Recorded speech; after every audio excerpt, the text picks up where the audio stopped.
Welcome back torque and friends YouTube channel. আপনাদের সবাইকে welcome করছি। আহ, আজকের ওয়েদারটা খুবই মেঘলা। দেখেন সূর্যটাও মানে সূর্যের দিকেও আপনি তাকায় থাকতে পারবেন, এরকম একটা ওয়েদার। আজকে বের হয়েছি, একটু হাঁটাজারি যাব। তো ভাবতেছি এই ফাঁকে ছোট একটা ভিডিও করে ফেলি। এই ধরনের ওয়েদার আসলে বাইক চালাতে মজা লাগে। রোদ না বৃষ্টি না, বাট মেঘলা, কেমন যেন একটা আরাম লাগে না? যদিও ফুটেজ মনে হয় না খুব একটা ভালো আসবে, যেহেতু মেঘে ঢাকা আকাশ। ওয়েল গাইস, আমরা যারা বাইক চালাই আমাদের তো ধরেন কিছুদিন পর পর বাইকের ইঞ্জিন অয়েলটা ড্রেন দেওয়া লাগে, রাইট? সো এরকম নতুন বাইকের অনেকেই আছেন যারা আসলে বুঝতে পারেন না ঠিক কতটুকু বাইকটা চালানোর পরে আসলে ইঞ্জিন অয়েলটা ড্রেন দেওয়া লাগে। আর যারা একেবারে নতুন রাইডার আছে শোরুম থেকে, তো তাদেরকে বলেই দেয় শোরুম থেকে বাইক নিলে যে আপনি 500 টোটাল 4 বার আপনি 500 কিলোতে টোটাল 500 কিলোমিটার করে টোটাল 4 বার আপনাকে ইঞ্জিন অয়েলটা ড্রেন দিতে হবে, যেহেতু ব্রেক ইন পিরিয়ড চলতেছে। সো ইয়া, এখন ধরেন আপনি ব্রেক ইন পিরিয়ড পার করে ফেলছেন, আপনি প্রায় 4-5 হাজার কিলো বাইক চালাই ফেলছেন, হ্যাঁ।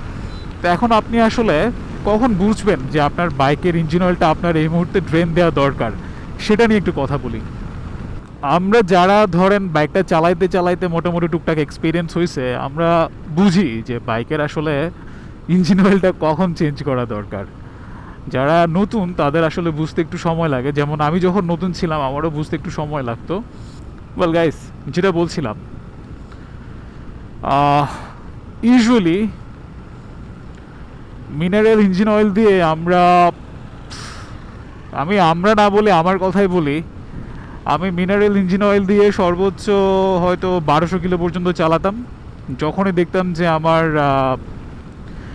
কি বলবো, ইঞ্জিন থেকে সাউন্ড হইতেছে কিংবা অতিরিক্ত পরিমাণে ইঞ্জিনটা হিট হইতেছে, আমি তো বুঝতে পারতাম, রাইট? স্মুথনেস চলে যাইতো, তখন আমি আসলে ড্রেন দিয়ে দিতাম। আর অনেকেই দেখবেন মিনারেল ইঞ্জিন অয়েল দিয়ে আপনার প্রায় 1500-1800 কিলো পর্যন্ত চালাই ফেলে। আমি জানি না তারা কেন চালায়, বাট 1800 চালানো আসলে উচিত না। হ্যাঁ, আপনার মিনারেল ইঞ্জিন অয়েলটা যদি আসলে অথেন্টিক হয় তাইলে হয়তো একটা ব্যাপার স্যাপার থাকে। আর আপনি যদি ডিপ স্টিক দিয়ে একটু চেক করে দেখেন, যদি ভিসকোসিটি মোটামুটি লেভেলের থাকে তাইলে আপনি হয়তো চালাইতে পারেন। বাট ভিসকোসিটি কমে গেলে আসলে ওই ইঞ্জিন অয়েল দিয়ে 1800 কিলো চালানোর কোনো মানেই হয় না। এতে করে আসলে আপনার ইঞ্জিনের 12টা বাজবে, ঠিক আছে? সো মিনারেল ইঞ্জিন অয়েল দিয়ে আপনি ট্রাই করবেন 1200 কিলোর মতো চালাইতে। আর যদি অতিরিক্ত পরিমাণে আসলে টানাটানি করেন, লাইক আপনি কি বলে রেডি পিক আপ সবসময় জেনারেট করতেছেন আপনার বাইক থেকে, তখন কিন্তু আপনার ইঞ্জিন অয়েলের ভিসকোসিটিটা কমতে থাকবে, খুব দ্রুতই কমতে থাকবে। রেডি পিক আপ সবসময় জেনারেট করলে যেটা হয়, আপনার বাইকের আসলে ইঞ্জিন অয়েলের ভিসকোসিটিটা কমে যায়, কারণ অতিরিক্ত পরিমাণে ইঞ্জিনের পার্টসগুলো ঘষা খেতে থাকে। সো আর এই ঘর্ষণের সাথে সাথে আসলে আপনার ইঞ্জিন অয়েলের ভিসকোসিটিটা কমতে থাকে। সো অতিরিক্ত পরিমাণে রেডি পিক আপ জেনারেট করে বাইক রাইড করলে আসলে আপনার 1200 কিলো চালানোটাও কিন্তু উচিত না।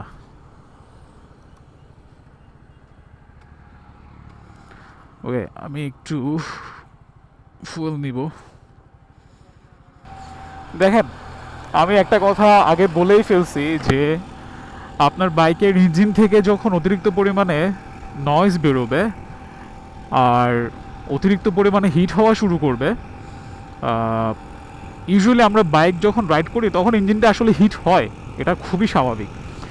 কিন্তু আপনার বাইকের ইঞ্জিন অয়েলের ভিসকোসিটি কমে গেলে এই হিটটা আরও অধিক পরিমাণে হবে এবং ইঞ্জিন থেকে প্রচণ্ড বাজে শব্দ বেরোবে।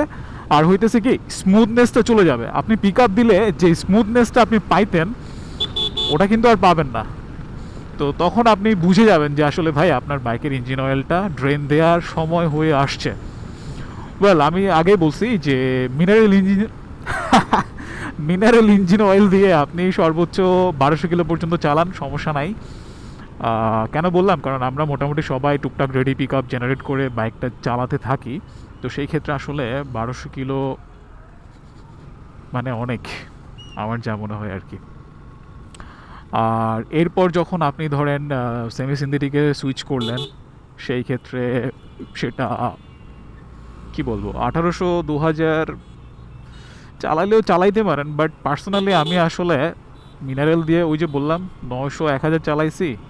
এরপর আমি সেমি সিনথেটিক দিয়ে সর্বোচ্চ হয়তো 1500 পর্যন্ত চালাইছি। যখন আপনি আসলে ফুল সিনথেটিকে সুইচ করবেন, সেই ক্ষেত্রে আপনি 2000-2500 আপনি রাইড করতে পারেন আপনার ইঞ্জিন অয়েল ভেদে। হ্যাঁ, আসলে দেখেন, এটা হয়তো আমি আরও বেশি বলতাম চালাইতে, মানে আরও বেশি কিলো চালাইতে বলতাম, কিন্তু বাংলাদেশের ভাই যে পরিস্থিতি, আর আমরা তো ম্যাক্সিমাম দেখা যায় লোকাল শপ থেকে আমরা আসলে অয়েলটা নেই, মানে লোকাল যে মার্কেট আছে। আপনি লোকাল মার্কেটে যদি আপনি তাকান ভাই, কয়টা লোকাল মার্কেটে আপনি অথেন্টিক ইঞ্জিন অয়েল দেখাইতে পারবেন আমারে বলেন তো?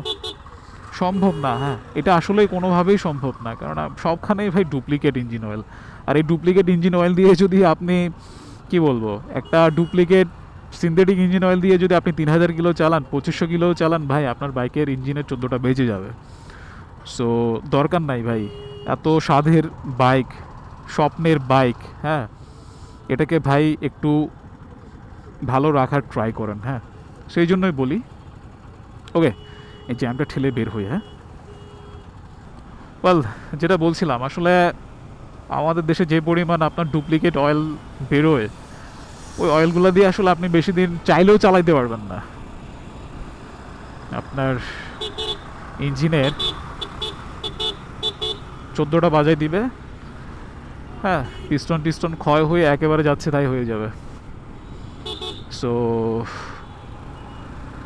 আপনি চালাইতে চালাইতে অভ্যস্ত হলে আপনি নিজেই বুঝে যাবেন আসলে কখন আপনার বাইকের ইঞ্জিন অয়েলটা ড্রেন দেওয়া লাগতেছে। সো এক কথা আসলে বারবারই বলা হয়ে যেতেছে, বাট কিছুই করার নাই, এটাই ফ্যাক্ট।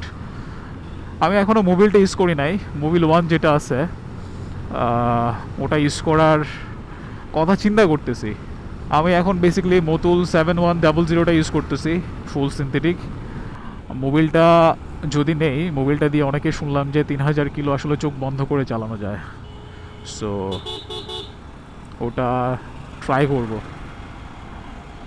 দেখা যাক। আর নতুনদের সবসময় বলি ভাই, সবসময় আপনার বাইকের জন্য রেকমেন্ডেড যে ইঞ্জিন অয়েলের গ্রেডটা আছে সেটা সবসময় ইউজ করবেন। আপনি সেকেন্ড হ্যান্ড বাইক কিনেন, যাই কিনেন না কেন, হ্যাঁ ভাই, টাকা দিয়েই তো কিনছেন না।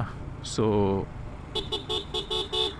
যেটাই কিনেন না কেন, আহ, ভালো ইঞ্জিন অয়েল এবং কোম্পানি রেকমেন্ডেড গ্রেডের ইঞ্জিন অয়েলটাই সবসময় ব্যবহার করার ট্রাই করবেন।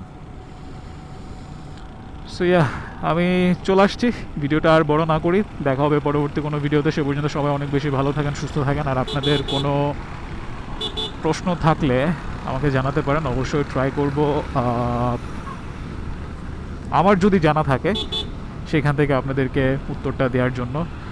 সো ইয়া, দেখা হবে পরবর্তী কোনো ভিডিওতে। সে পর্যন্ত সবাই অনেক বেশি ভালো থাকেন, সুস্থ থাকেন। Piece guys, piece.